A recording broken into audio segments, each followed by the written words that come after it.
have. I know we've been here for 3 days. We've been getting through it. Yep. And we're happy that we're still around, and we're excited to wrap things up with Donna Hylton. Yes.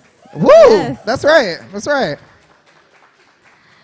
But before we get started, we just want to hear some feedback. We just want to hear, get some things, some highlights. Share some highlights of this weekend. We learned a lot, so we just want to see what stood out to you the most. Anybody want to share? Anyone? Sure, Michael. When it came time for me to get out of prison, I'll never forget how I felt. Bam.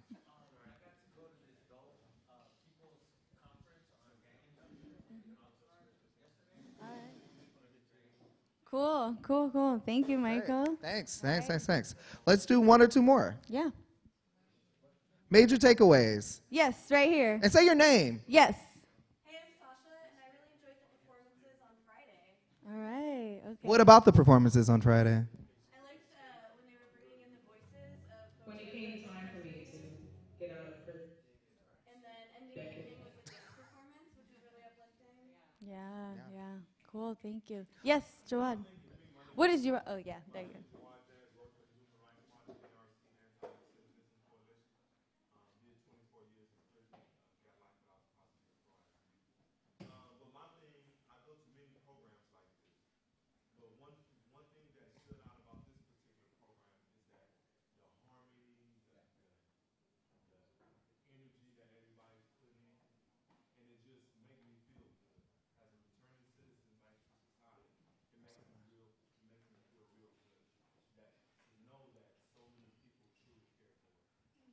Cool. Thank you. Thank you for sharing. Yeah. All right. Anyone else? No? Oh, right there. Yeah. Nice shirt.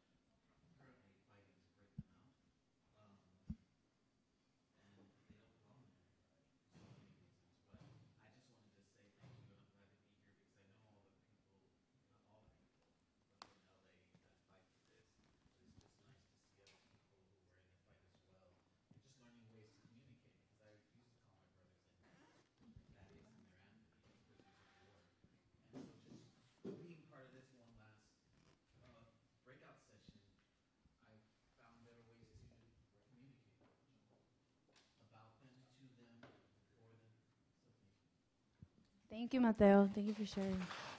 Let's give a round of applause for Call and these experiences and these takeaways. Please. It's been an amazing It's weekend. been a lot of work. Yes. But it's been a lot of fun. And Yes, so we're yes, super yes. excited. One of the people who sort of had this vision of bringing Call, I believe you're coming up, right? Is Delarum. Give it up for Delarum. Yes. She's gonna do the intro to Donna Hylton. There you go. Thank you. Thank you, Rosie, and thank you, Matt. Give it up for them, everybody. Thank you. Hi, everyone.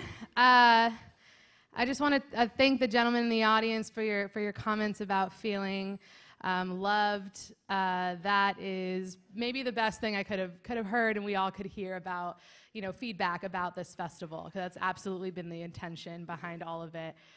So my name's Delaram. I'm a third year here at the law school, and I've been a part of the team that have been planning this day and this weekend for a year now.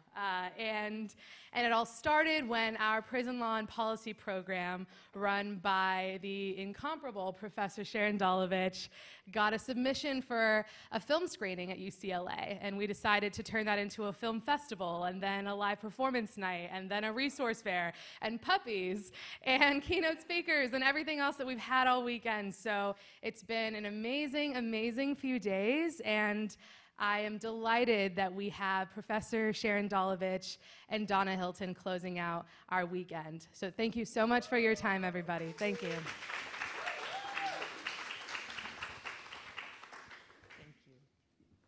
Hi, folks. So this is my first time standing in front of you after this weekend full of many amazing performances and speakers. So it's the first time I got the microphone.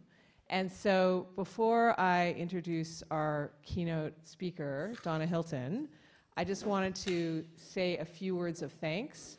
There have been many people who, as you know, have worked tirelessly to put this remarkable festival together.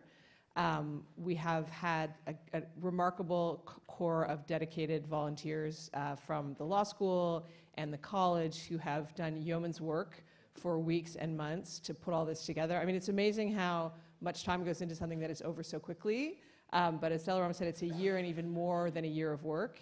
And I couldn't thank them all by name because I would be sure to forget somebody, but I really just wanted to extend my gratitude because their energy and hard work and enthusiasm and commitment is just inspiring, and it keeps me going, and it also kept this festival going. I also want to thank Alicia Varani, who isn't in here yet, but hopefully you will know who she is. She is the assistant director of our new criminal justice program here at the law school, and she kind of got on board with the vision of this festival very early and has worked also tirelessly to help bring it about.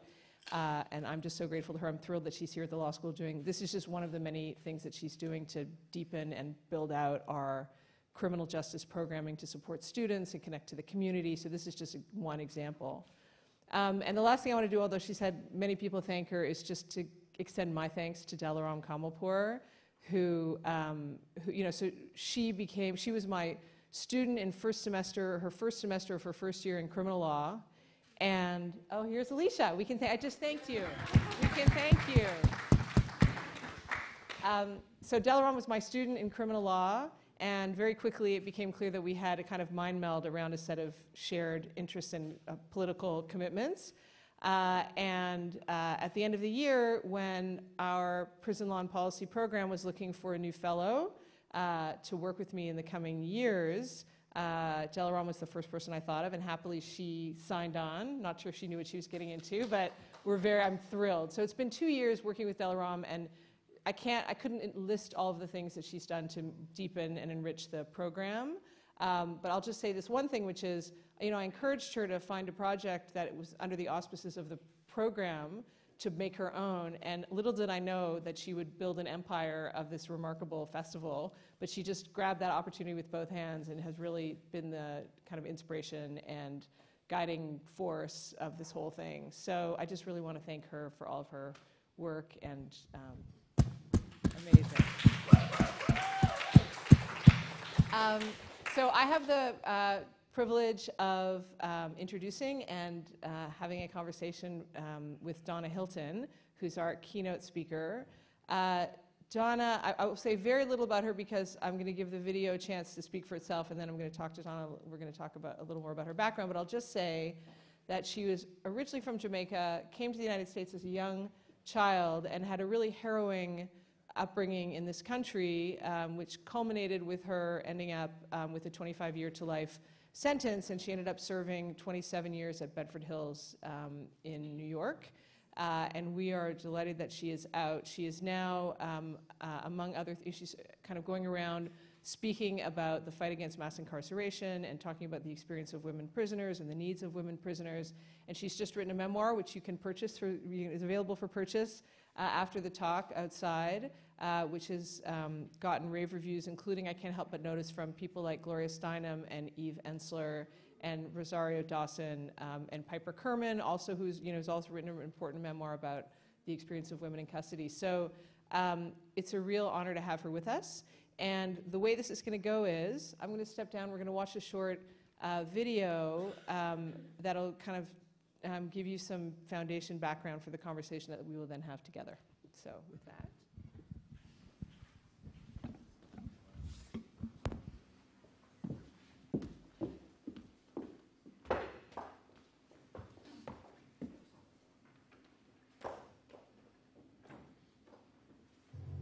When it came time for me to get out of prison, I'll never forget how I felt, because I couldn't grasp what it was like being in another century. It's like 3 decades later almost. My name is Donna Hylton. I'm formerly known as inmate 86G0206. I was sentenced to 25 years to life for the crimes of kidnapping and murder. I was only 19 years old, struggling. I met one of my soon-to-be co-defendants. She gave me an option to earn some money, and when I realized what was going on, it was too late. A gun was pulled on me, it was in my face, telling me that I had to do whatever they told me to do, and if I didn't, my daughter's life was in jeopardy. And we got arrested. The case became such this big media frenzy. It was labeled the crime of the century. It was the most heinous thing in like 100 years. I was labeled the leader of this girl gang and portrayed in the media as the person basically that put this scheme, this crime, this kidnapping and murder plan together, which was not the case. Can you imagine being in a cinder block 6x10, cold, dark, dank room, in this little window, and people just looking in at you? You don't really understand what it can do to your psyche. People don't know that 85% of women are victims of abuse, have been traumatized at some point in their lives, and are in prison because of that. I was like, what did you always want to do when you were little? And I knew that I wanted to walk out of prison. I wanted to walk out of a door that had an exit sign that actually let me walk out of it, that wasn't chained up or locked up. And I did that. So I walked out of prison, I walked out the exit doors, and I got on my knees. And I just took it in, and I just said, thank you. I was free enough to walk out of prison, and nothing could hold me back from that. Now, a year later, after I've been out, I had to write the superintendent for permission to go back in, to see the people that I became friends with. Not just friends, but just family with, because it's my family, and I miss them. Then I got the response, and I was so happy when I opened that envelope, and I saw that I was proved, and it just hit me like, I can go see them. I can touch them again, and just hear their voices again up close, and just be with them, even if it was just for a minute. They mean so much to me. And I just wanted them to know it's okay. Everything is going to be okay. One of the most important people I met on my journey was Eve Ensler. And Eve Ensler allowed me, along with a few other women, to tell our stories, to show the world that we made some horrible choices. We made some tragic choices. But we weren't, and we're not those choices. We wanted to show the stories of women, what happens to women, and what leads up to those mistakes and those tragic choices that we make. And I tell those stories today. I tell my story, and I tell the stories of those women that are not out here to tell those stories. So you can humanize us, so you can see that we have a right to speak up. We have a right to have a voice, that we're human.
Wow, that was really something. Thank you for that.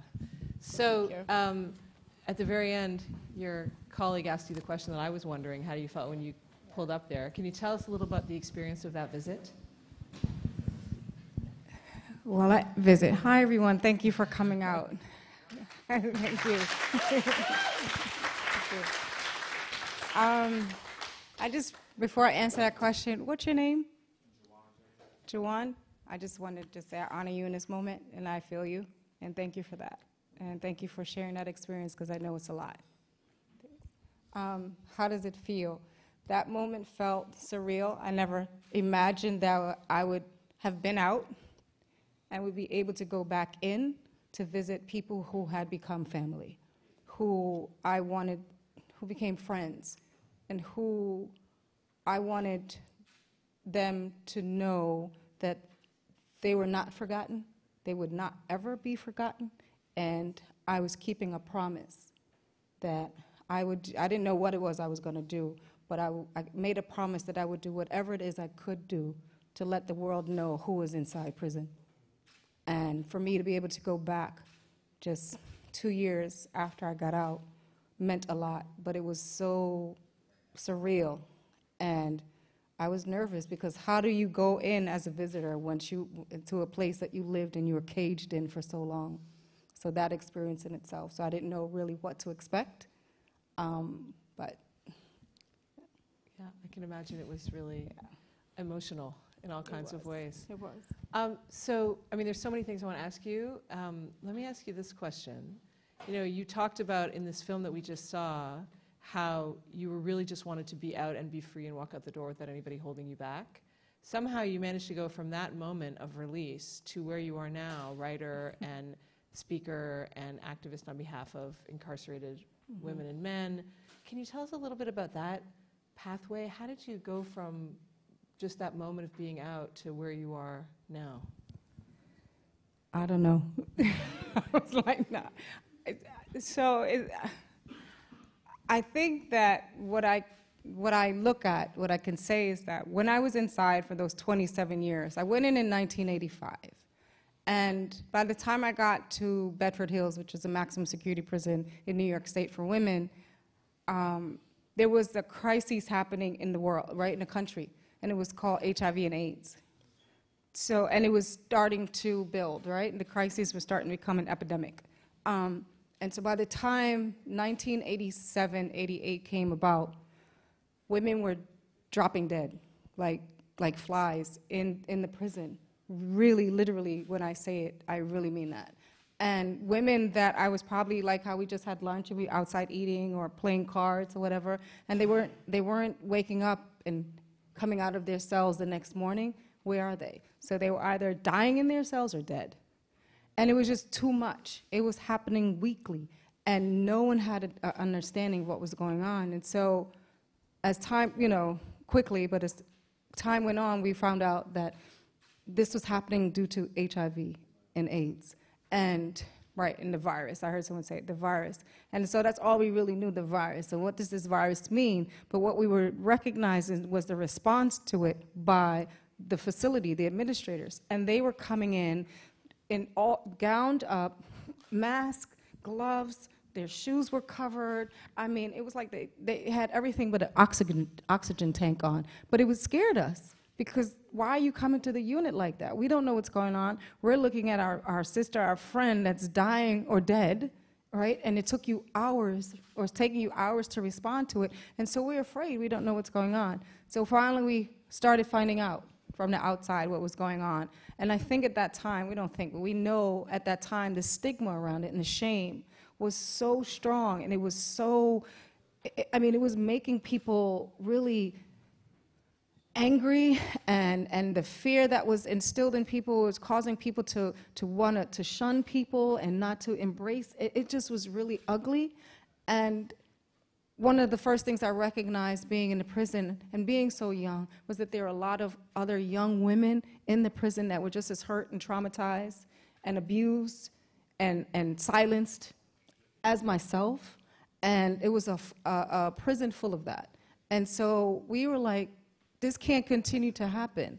So we responded to it, and we were able to create the first HIV/AIDS program within prison that is now replicated across the world, and it's called the ACE program, for ACE Counseling and Education. And it was that I think it was that moment in my life, in that journey, where I started becoming who I am. But I didn't recognize that, right? But when I came out in January of 2012, I didn't know what I was going to do. I was a kid when I went into prison. I came out a middle-aged woman. I didn't know what I was going to do. I was an adult in prison. I was in prison longer than I was in the world, still. Still in prison longer than I was in the world. So what does that mean for somebody that has no clue what the world is actually like, right? All she knew about exit doors is that they had chains on it. They were always locked up. She couldn't get out. You know, she couldn't go through them, right? So I had fortunate enough to have this woman in my life, a nun called Sister Mary Nerney. I'm not going to tell you all so much about my story. I really want you to get the book. But she was such a force in my life, such a mentor, a mother figure, a healthy, protective, amazingly beautiful person. She had such a depth of unconditional love that I have never recognized in anyone in my life. And she pushed me out there in her belief of me. I came home on a Tuesday, and by Thursday, she had pushed me into John Jay College to go speak about this other documentary called The Strength of a Woman, about the abuse and violence in women's lives and being incarcerated for it. And it just started organically. It just really started organically. I had no clue. Wow, that's amazing. So that's quite a story about your experience of coming into prison during the height of the HIV/AIDS crisis. And it strikes me that you will have seen a lot of crises and changes, political, and that filter into the experience of women in the prison over your time in custody. Can you sort of tell us about how things changed? What were some of the other, notable aspects of the experience that you One of the other really, I think, it was life-altering and traumatizing in itself was 1994 when the crime bill was passed, and it affected all the most marginalized communities in our country. And people don't understand that the most marginalized of marginalized communities are prisons and jails. And so what it did was take away the only thing that we could hold on to that we knew was an avenue for change, was allowing us to explore and to understand the world and ourselves in a way that we probably didn't have the opportunity to do before. And so they took college, they took education. And for us women, we were like, well, what does that mean? What's gonna happen now? What do we do? We weren't the stereotypical women in prison that you see on TV going in the yard and we're lifting weights or we're just walking around like, we weren't that. And we knew we wanted more. We knew we had to do more and to be more, right? And we knew education, we just knew education was a tool, an avenue for that. Just like we knew we had to create a response to HIV and AIDS, and we created the first program to respond to that. And actually, and to go into that for one more second, the quilt, the national quilt that's in DC, we contributed to the first pieces of that way back then, so we pushed that as well, and people don't even know what happened within that time, and who did that, who was behind that, did a lot of work with that.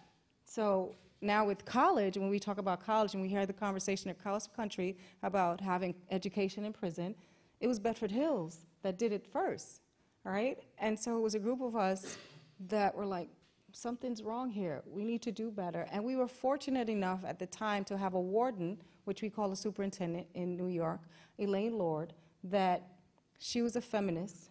And you know, people take this word feminism as such a crazy, like we are angry, bitter women or whatever. No, it's just like we just want some stuff that's right? What you have, we would like the same thing. You know, where I don't feel myself trying to be such a equal to a man, but I'm saying, well, if you get paid for work that I could do, why can't I get paid for it too? It's just common sense, and it's right. Morally, integrally is just right, you know? There's nothing angry about it or bitter. But she was that kind of a feminist woman, and she understood that women are the only ones who could tell you what they need.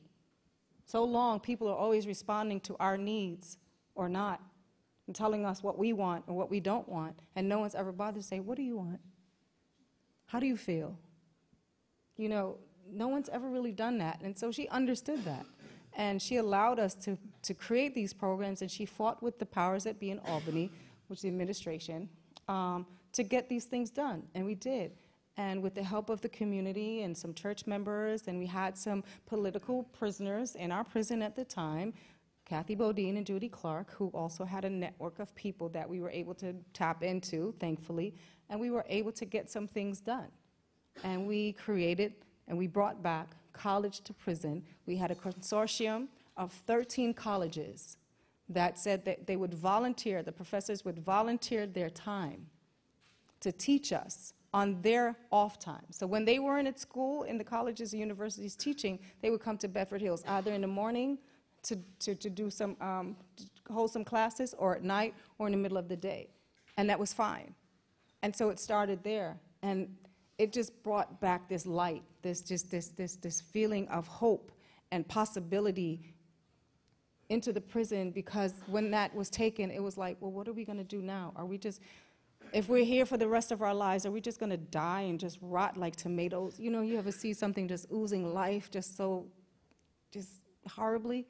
We didn't want to do that. We just knew we were better than that, and we wanted to show the world in whatever capacity, and ourselves too, because no one's ever said, hey, you're beautiful, you're amazing, you're brilliant, you're better than the worst things that you've ever done or been a part of. And we kind of knew that, but we didn't know how to articulate that and let the world understand that, but we needed to do it for ourselves first. Yeah.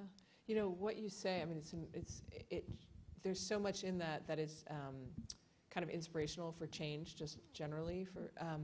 One of the things you said really struck me, because we had a film festival here yesterday in the program, in the festival, and one of the films we saw was about Homeboy Industries, and they interviewed a number of system-involved, former gang-involved men and women who have found a home and support really for the first time in their lives with Homeboy. And one of the people they interviewed talked about how she went in to Homeboy Industries and was sort of overwhelmed and intimidated by the scene. And she said one of the men who worked there kind of locked eyes with her and said, "How can I help you?" And she said she burst into tears because no one's ever asked her that before. No one asked that question. So, you know, you can really tap into the potential of all kinds of people who are wasting away just by looking to them for guidance about what they need. Absolutely. Yeah, it's really It's the striking. greatest thing. Yeah. So let me ask you a question. I mean, you talk about Elaine Lord. It shows you the power of leadership, of thoughtful and humane leadership. What was it like working with the officers on the ground? Was the officer corps in Bedford Hills supportive of that enterprise? And what was that like for you interacting with them? Well,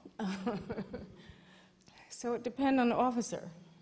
So, you know, we look at people in uniforms, right? And they're labeled as well as we are, if we have on a uniform. Like, as soon as I'm in my state greens, right, I'm this despicable, horrible, less than human being, right? And sometimes we look at an officer or whomever in the same light. But you have your good people and you have your not so good people. So there were some officers that were really supportive and present and encouraging of us when we were creating these programs. We invited them to participate, bless you, and to you know, we welcomed them in. When we brought the college program in, we said, come in. They could take the classes as well. But then we put together a research project called Changing Minds, the Impact of College in a Maximum Security Prison. So that's out there. You can see that that's on the web as well. We did that research. And when we were doing the quantitative piece of it, right, the qualitative piece of it, when talking to officers to get their input, you know, there were those, well, why should we want to contribute to your education? Why would I want to pay my tax dollars for you to get an education when it's going to cost me money to send my child or myself to prison? And so, you know, we had that back and forth with them, and there was some really strong, angry stuff around that. There was a lot of hate. There was a lot of misunderstandings. It caused a lot of stuff. But we stood our ground and we said, well, what do you want us to do and to be when we get out? Because something I realized then that I incorporate into my talks now is that 95% of people in prisons and jails are getting out one day. Everyone's doing life without parole or has death penalty. It's just not true, right? The vast majority of people are getting out. I wouldn't care, like me, if it's 30 years later, Dewan, like 24. It doesn't matter. You're going to get out, right? Some don't, but majority do. How do you want a person to come out? What do you want them to do and to be? How do you want them to survive? People really just want a chance.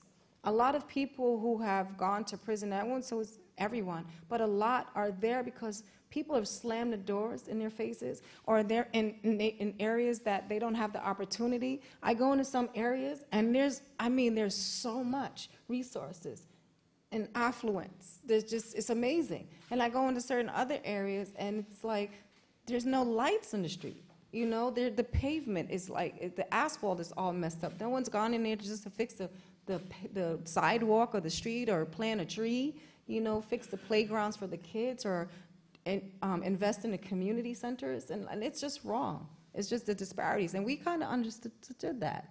And so the argument with them was, so what do you want us to do? You complain about us. Everything that we do, you attack.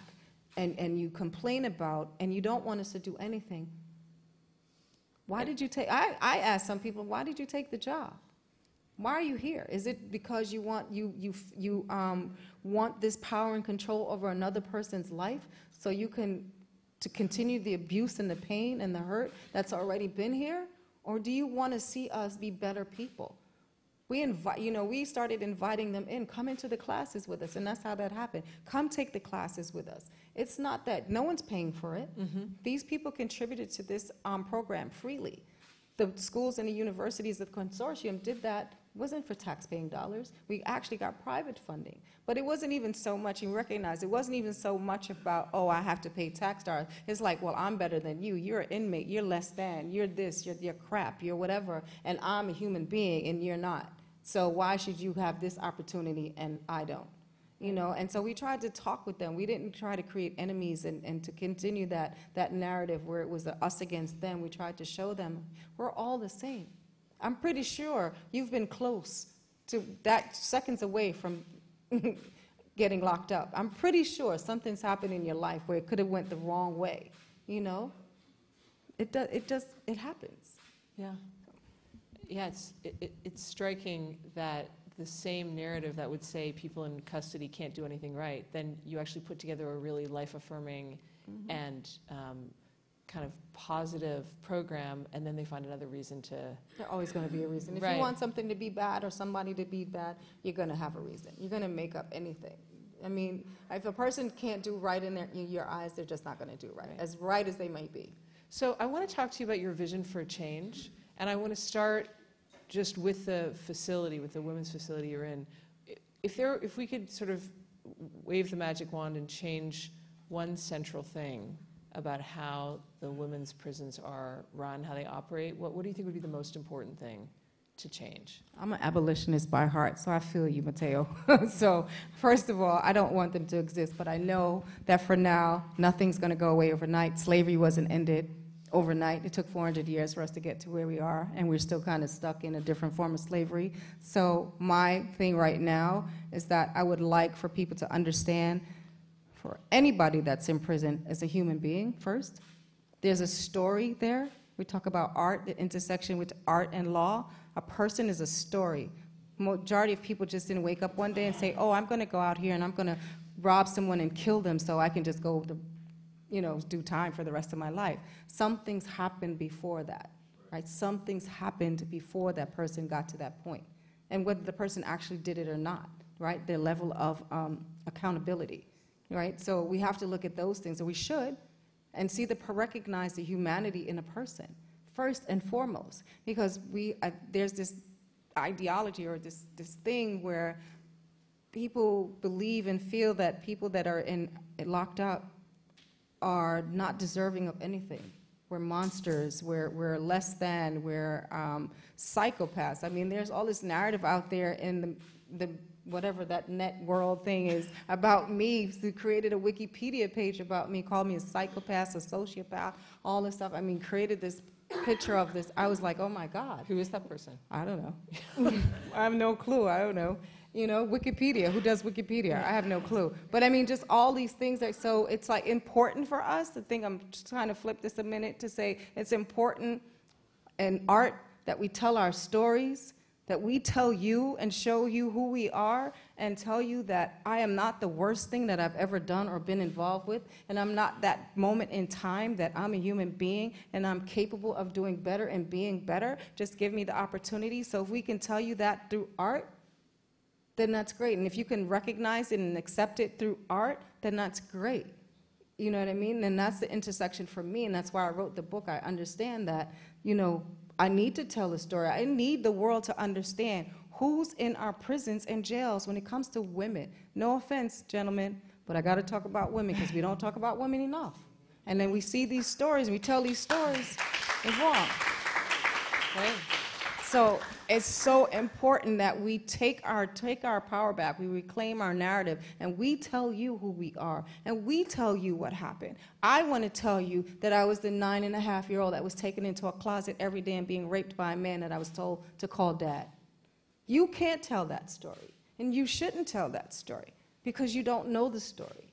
You know, you can tell it in a way for me, but you can't own it and say, and then try to make it yours, because then you're devaluing and just mischaracterizing the person that has happened to, right? And we don't know how people feel. We never have given opportunity for people to say, again, how do you feel? Right. What do you want? What do you like? What don't you like? You know, what can I do for you?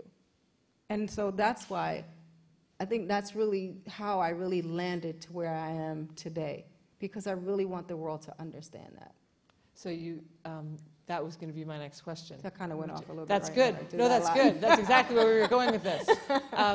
So what would you say then? So clearly, I mean, it's, I think you're exactly right, and it's quite a powerful message that narrative from people who have experienced the system can actually effect change. Mm-hmm. What would you recommend for activists, advocates who want to support the mission that you're describing? What would you ask of them? Because what you're describing is first creating an opportunity for people who have had the experience themselves to tell their stories and be heard. Mm-hmm. And how do you see sort of next steps, and what would the support look like for that enterprise? Well, first I have to say that the support looks like just showing up.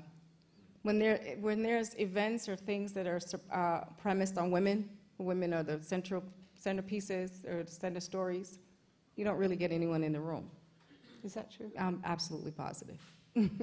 Anywhere I go, I recognize that people don't show up for women. One of the things I try to leave with people when I talk across the country is that people don't visit women. Women's prisons are the least, especially in New York State.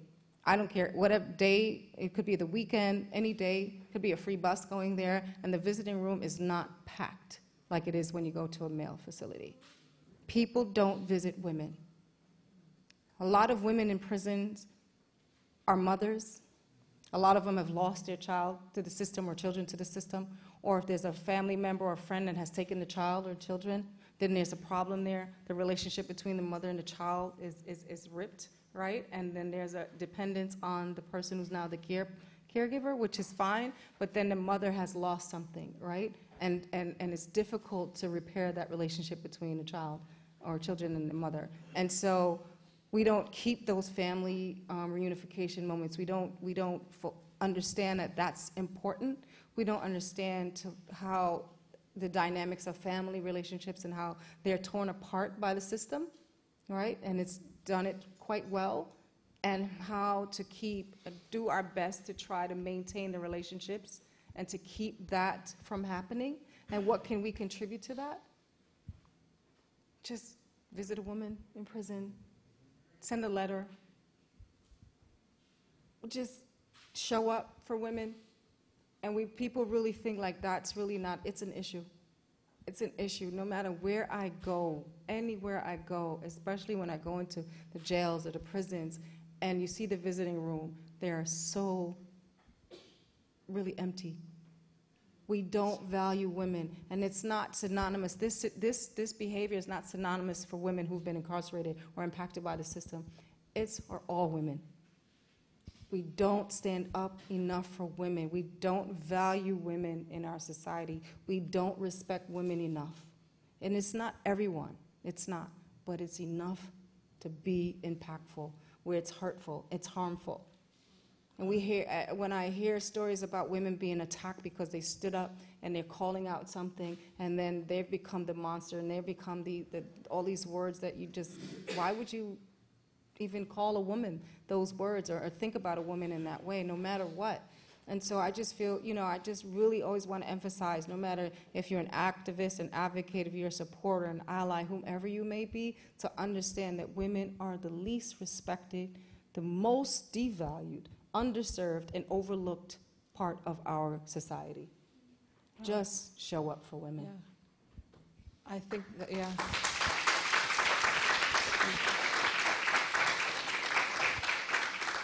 I was going to say, I mean, it's such a powerful message and a powerful answer to my question, actually.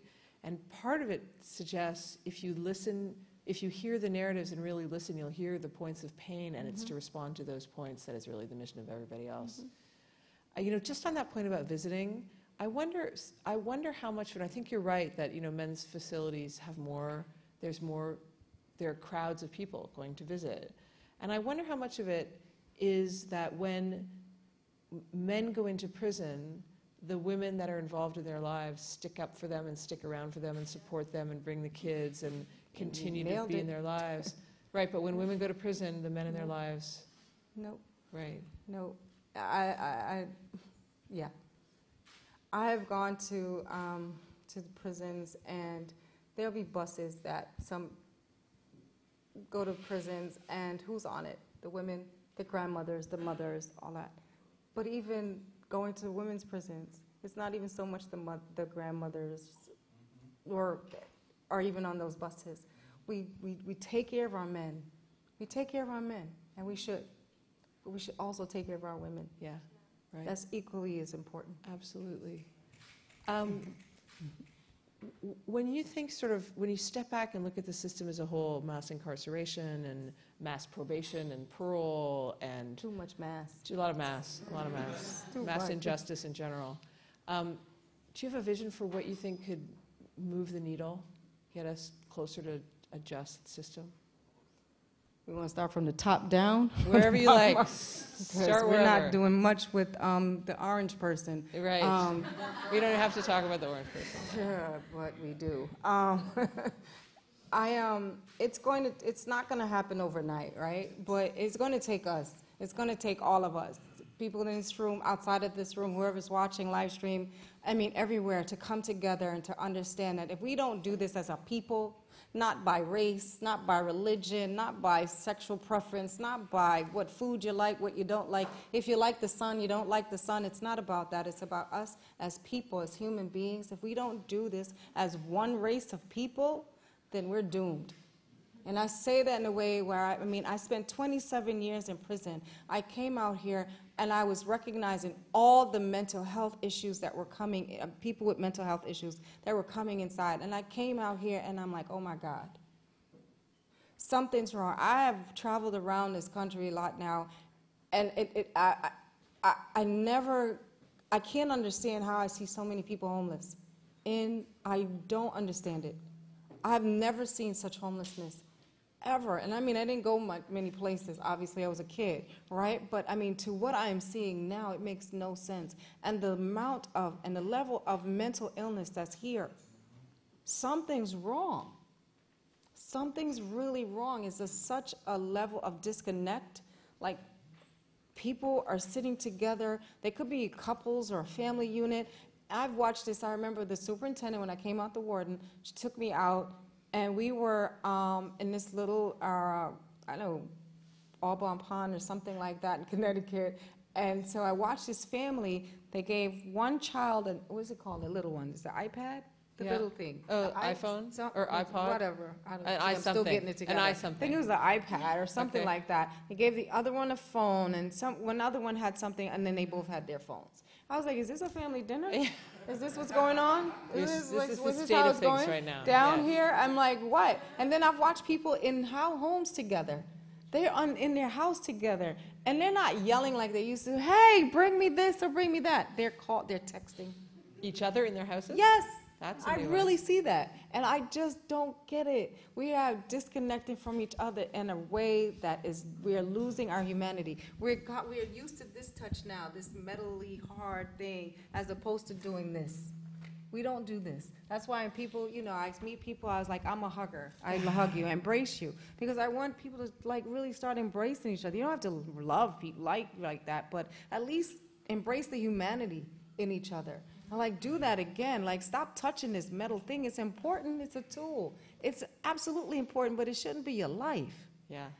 And then the mental illness, I really want to like really just hone that in about mental illness and how prevalent. It's just crazy how many people have mental health issues and why, and the homelessness that's going on. So all these things connect. Yeah. I mean, I was seeing people would leave, like a woman would leave at the beginning of the month. The bus is coming back at the end of the month, and she's on it, right? And there was more than one woman. And I asked a question like, why are you back? Like, if I got the opportunity to leave, I would never go back. That's out of, right? I'm sure you saw that, Dewan. It's like, I'm never coming back. How could you come back? And then I came out here, and I see why.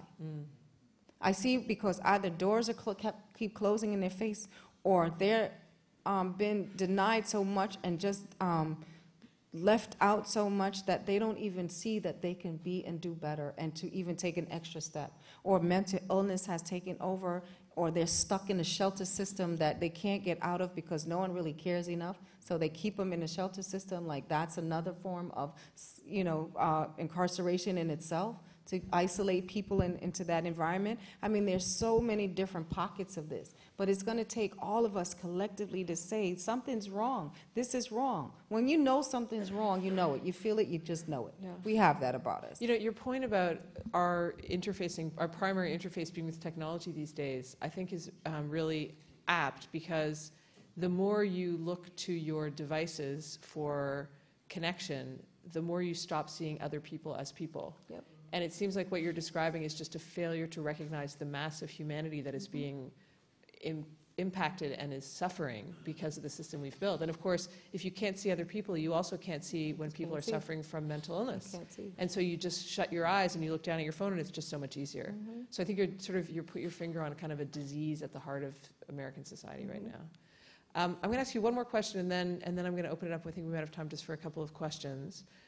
So this is the last event in a really kind of rich and remarkable 3 days of programming around the set of issues, bringing art to illuminate fundamental issues of injustice in the criminal system, and a lot of it has been trying to hear the stories of people who have had experiences like yours. And I know there are a lot of people in the room and who have been here over the 3 days, and hopefully who are watching the video stream, who wonder what their next steps could be. As people who care about the system, who see the value in art to illuminate and to motivate and inspire, what would you say would be the next steps for people who really want to take what we've learned and seen and move forward? Well, I always like to challenge people, like give a call to action. So I just, challenge everyone to don't leave this area, just don't leave this weekend. And it was just a weekend of like, oh, I went to and I saw this, and I saw Danny Glover on Friday, and I saw Aloe Black, whatever. Take this time and this moment and take it with you, and what can I do? How can I get involved? Reach out. I'm sure that the program is on the site, the UCLA site, and people can reach out and do something. You have a host of people in the back who are filming this, doing work. Obviously, they're involved with the art piece of this. Talk to them. They're there in the back. They're doing this work. I'm pretty sure they've been doing this, for a minute now. And how did they get involved with this? So, you never know who's in the room. You never know what you can take out of this space. So I always challenge people to reach out. I have a website, donnahylton.com. Reach out. I'm on social media. Reach out if you want to know what to do, how you can do it, what resonates with you, what touches you, what really pulls you. Was it the education piece? Was it the health and mental health piece? Was it, what was it? What is it? Was it the women piece? Is it men? Whatever. It doesn't matter. But what touches you? What do you feel like you can connect with and say, I want to do something? You can Google anything.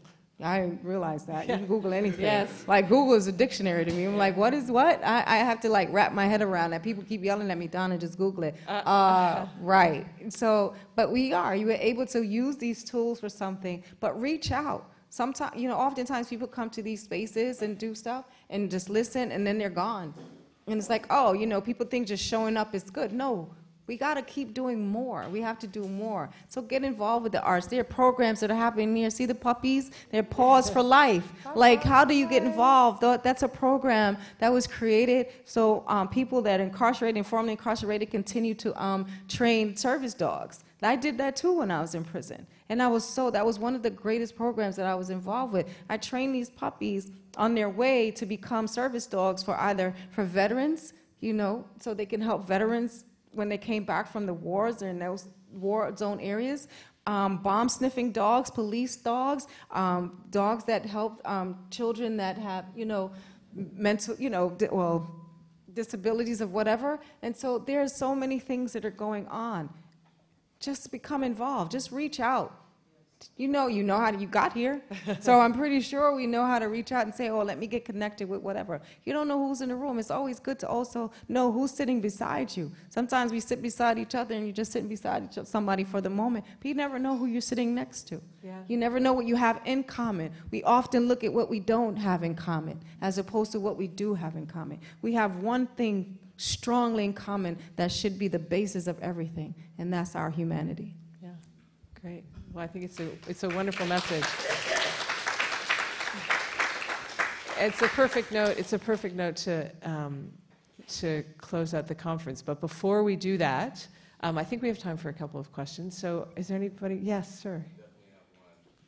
Sister, welcome back. Yeah, brother, how are you? At 19, I was incarcerated. I was sentenced to life without out of the city of Sacramento. I got back through the legal system, illegal police tactics. My question for you is, how did your attorney represent you? First of all, I had a court-appointed attorney, what we call a level up from legal aid, was an 18B, so I guess it was a little bit more upper and higher in the chain. Right. And so I think he tried to do his best. I think he could have done way more, right? He could have. But sadly for me, what happened was that I happened to get the judge of the century because he was a public figure. He was this public figure also.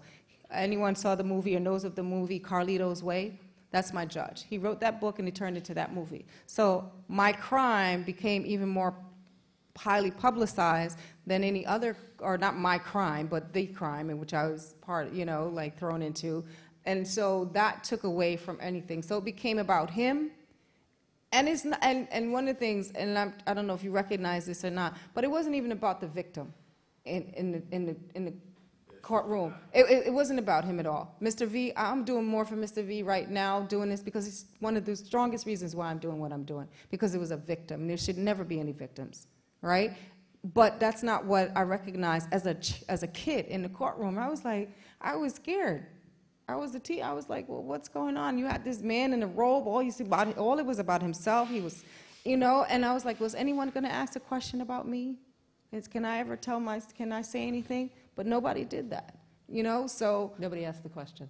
They did, not even the attorney, and I think that he wasn't allowed to because of who the judge was, and he had this ego. It was all about ego, and it's never about any human being. You're not human beings when you sit in the courtroom, when you're there going through the process. It's not about you as a human being or even actually the victim. They say it, but I'm sorry, it's not my reality, and I can't say that that's true, so. Could I have gotten better? Absolutely. But then I also didn't have anybody going to court for me either because the family that brought me to this country was not there.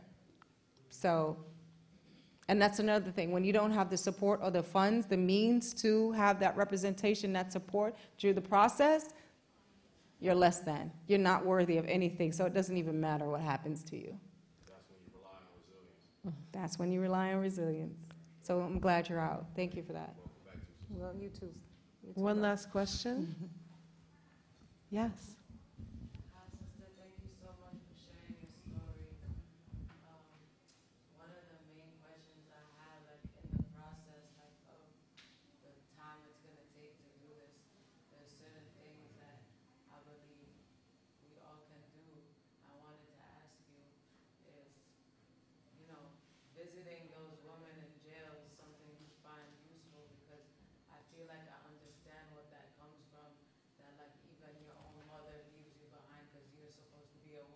and you have this other, like, you're supposed to be a saint, like not like the man, you know. So that's why those empty visiting rooms and buses that no one goes to see their daughters.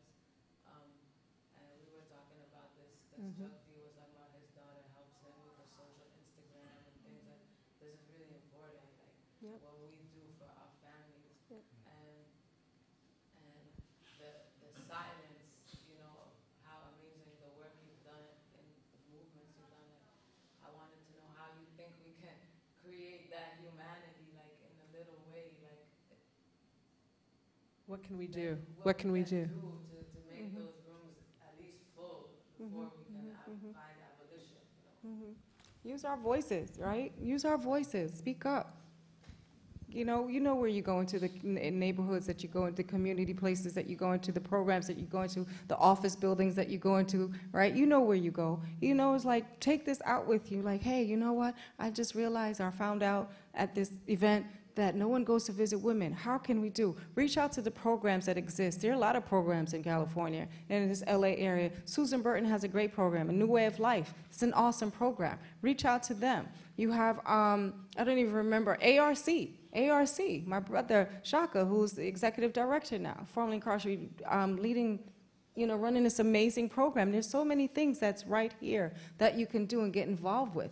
So just reach out to them. A lot of places listen, well, how can I volunteer? How can I do whatever? Whatever, I tell you, I'm sure you know some places also. Like, there's a lot. Just reach out. Use Google for a good tool, right? Use it to, like, find something that you can, to volunteer at. But that's the first way to do it, and then you'll know who's inside and how you can contribute. Even if it's to send a postcard inside, just, hey, just to get, I have people that reach out to me around certain holidays, Mother's Day and stuff, like, hey, you got a list of names of women we could just send a card to? I flood them with names all the time. They ask me for 10, I give them 30. I was like, I push it, and I try to space it out with different prisons in New York. So it's as simple as that. It might not be so easy, but it just takes to just reaching out, to first finding out who's around and what's around you in the area. Well, Donna, thank you so much for being our final and very inspirational speaker, launching us on the next phase of this program. Thank you guys for coming.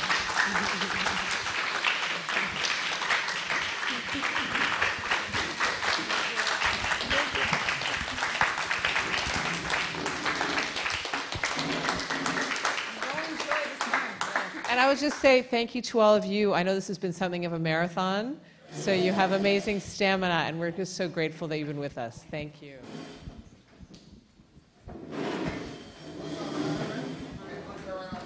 Oh, yes, and the books are outside if you want to purchase one.